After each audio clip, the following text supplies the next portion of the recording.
उस शांत शाम को, जब मैं अपनी खिड़की के पास बैठा था, पत्तों की सरसराहट हवा में एक मधुर संगीत रच रही थी। मेरी आंखें उस असीम अंधेरे की ओर टिकी थीं जहां अनगिनत तारे छोटी छोटी चिंगारियों की तरह फैले हुए थे, मानो किसी विशाल काली झील में जड़े हुए हों।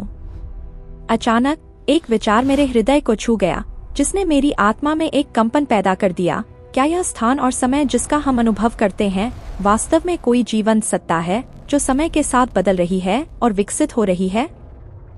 आज हम इसी मोहक विचार की गहराई में उतरेंगे, जिसका शीर्षक है, क्या समय स्थान जीवित है? विकसित होते ब्रह्मांड के रहस्य को खोलना। यह कहानी इस बारे में है कि हमारा ब्रह्मांड शायद एक स्थिर मशीन नहीं है, बल्कि एक विशाल जीव की तरह है जो सीख रहा है, अनुकूलन कर रहा है और विकसित हो रहा है, और हम सभी इस यात्रा में उसके साथ हैं। हम वैज्ञानिक रहस्यों में गहराई से उतरेंगे, शोधकर्ताओं के उत्साह को महसूस करेंगे और अपनी कल्पना को उड़ान भरने देंगे, लेकिन साथ ही उन स्थापित सत्यों से बंधे रहेंगे जो हमने खोजे हैं। सबसे पहले आइए मूल अवधारणाओं को स्पष्ट करें, ताकि हर कोई आसानी से इसकी कल्पना कर सके, जैसे कि गर्म चाय की चुस्की लेते हुए बातचीत कर रहे हों। समय स्थान अलग अलग चीजें नहीं हैं। स्थान वह है जहां हम चलते हैं, और समय वह प्रवाह है जिसे हमारी घड़ियां मापती हैं। इसके बजाय अल्बर्ट आइंस्टीन के सापेक्षता के सिद्धांत के अनुसार वे एक ही इकाई में विलीन हो जाते हैं, जिसे समय स्थान कहा जाता है, जो एक विशाल चादर की तरह है जिसे ग्रहों या सितारों जैसी भारी वस्तुओं द्वारा मोड़ा जा सकता है। कल्पना कीजिए कि आपने एक तनी हुई चादर पर एक गेंदबाजी गेंद रखी है, और वह उसमें एक गड्ढा बना देती है, जिससे छोटी गेंदें उसकी ओर लुढ़कने लगती हैं। गुरुत्वाकर्षण इसी तरह काम करता है, अपने चारों ओर समय स्थान को मोड़ता है। आइंस्टीन, एक प्रतिभाशाली दिमाग और एक सौम्य मुस्कान वाले व्यक्ति, ने 20वीं शताब्दी की शुरुआत में अपने छोटे से प्रिंसटन कार्यालय में कागज पर पेंसिल की खरोंच की आवाज के बीच वर्षों बिताए इस चित्र को बनाने में।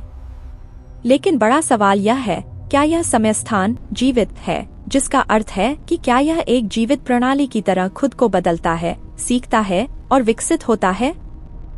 यही विकसित होते ब्रह्मांड की परिकल्पना का मूल है, एक ऐसा विचार जिसने वैज्ञानिकों के बीच गहन बहस छेड़ रखी है, जिसमें सम्मेलनों में हंसी और रात भर चलने वाली चर्चाएं होती हैं।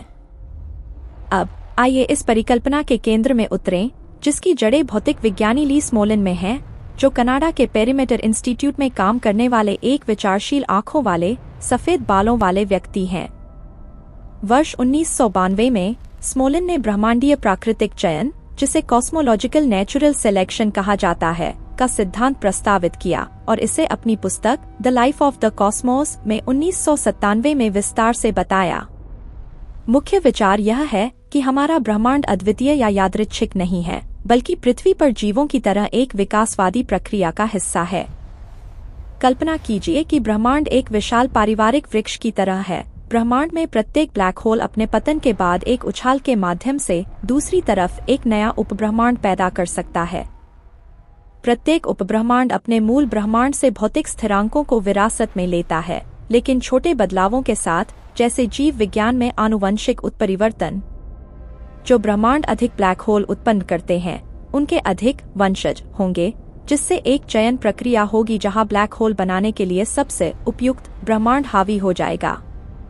उस उत्साह को महसूस करें। स्मोलिन अपनी शांत कार्यशाला में बैठे थे, कंप्यूटर की गुनगुनाहट सुनाई दे रही थी, और अचानक उन्हें यह एहसास हुआ कि पृथ्वी पर जीवन शायद इस प्रक्रिया का एक उपोत्पाद मात्र है, क्योंकि ब्लैक होल के लिए उपयुक्त स्थिरांक संयोगवश जटिल जीवन के लिए भी उपयुक्त हैं।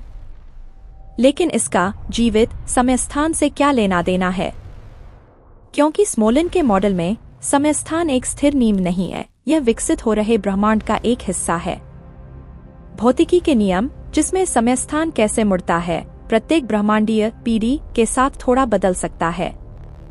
कल्पना कीजिए कि समय स्थान एक जीवंत नदी है, जिसकी धारा तेज है, चट्टानों के चारों ओर घूम रही है, और भूवैज्ञानिक समय के साथ धीरे धीरे अपना आकार बदल रही है। हमारे ब्रह्मांड में समय स्थान स्थिर प्रतीत होता है, लेकिन परिकल्पना के अनुसार यह पिछले ब्रह्मांडों से सीख रहा होगा, ब्लैक होल बनाने के लिए अनुकूलन कर रहा होगा। यह बताता है कि हमारा ब्रह्मांड जीवन के लिए इतनी पूर्णता से ट्यून क्यों लगता है। यह सिर्फ संयोग या मानव सिद्धांत के कारण नहीं है, बल्कि ब्रह्मांडीय पैमाने पर प्राकृतिक चयन के कारण है। आलोचकों जैसे लियोनार्ड सुस्किंड, जिनकी चर्चाओं में आवाज गर्मजोशी भरी थी, ने बताया कि सिद्धांत भविष्यवाणी करता है कि ब्रह्मांड को ब्लैक होल को अधिकतम करना चाहिए, लेकिन अवलोकन ऐसा नहीं दिखाते हैं, जिससे सम्मेलनों में जोरदार तालियां और सवालों की बौछार के साथ गर्मागर्म बहस होती है। आइए इतिहास और संस्कृति के ज्ञान के साथ इस दायरे का विस्तार करें, क्योंकि यह रहस्य केवल आधुनिक विज्ञान का नहीं है।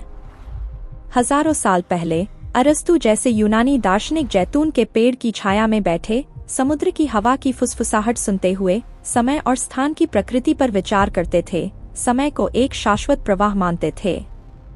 प्राचीन भारत में वेद ब्रह्मांड का वर्णन जन्म और मृत्यु के चक्र के रूप में करते थे, जहां मंदिरों में मंत्रों का जाप गूंजता था और ब्रह्मांड लगातार पैदा होता और मरता रहता था, ठीक वैसे ही जैसे स्मोलन का प्रजनन करने वाला ब्रह्मांड। अमेरिका में माया लोगों ने विशाल पिरामिड बनाए, जहां अनुष्ठानिक ड्रमों की आवाज गूंजती थी। समय के चक्रों को ट्रैक करने के लिए समय स्थान को एक जीवंत सत्ता मानते थे जो मनुष्य के भाग्य को प्रभावित करती थी। ये कहानियां हमें जुड़ाव महसूस कराती हैं, क्योंकि चाहे वह कोई भी युग हो, मनुष्य ब्रह्मांड के रहस्य से प्रभावित होता रहा है, और आज विज्ञान जो साबित कर रहा है उसे छूने के लिए अपनी कल्पना का उपयोग करता रहा है। वर्ष 2025 तक अद्यतन करते हुए विज्ञान लगातार आश्चर्यचकित कर रहा है, जिसने हमें उत्साहित किया है।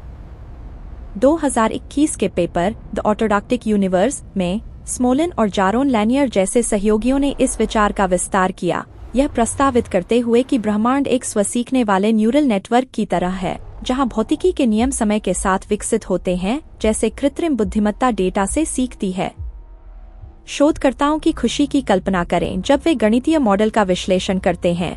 कंप्यूटर स्क्रीन से निकलने वाली रोशनी उनके चेहरों पर पड़ती है और उन्हें एहसास होता है कि समय स्थान अपने इतिहास को याद रख सकता है, पिछले ब्रह्मांडों से जानकारी संग्रहित कर सकता है।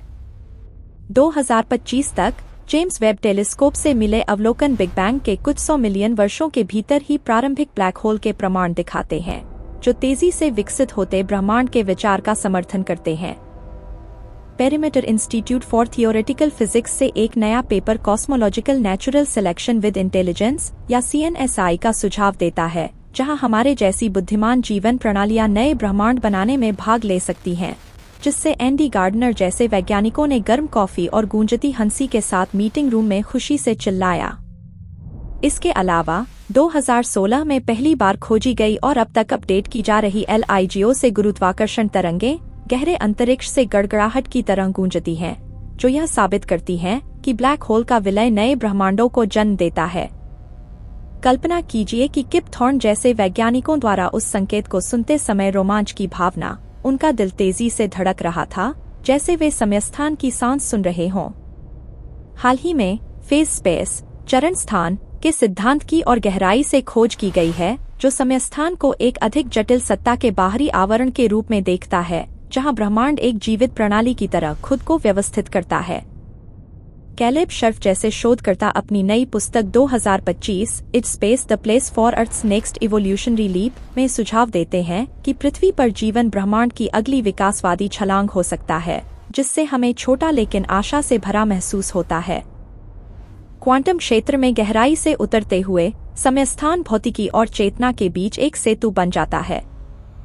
ब्लैक होल के किनारे पर समयस्थान इतना विकृत हो जाता है कि क्वांटम और गुरुत्वाकर्षण मिल जाते हैं, जिससे हॉकिंग विकिरण जैसी घटनाएं उत्पन्न होती हैं।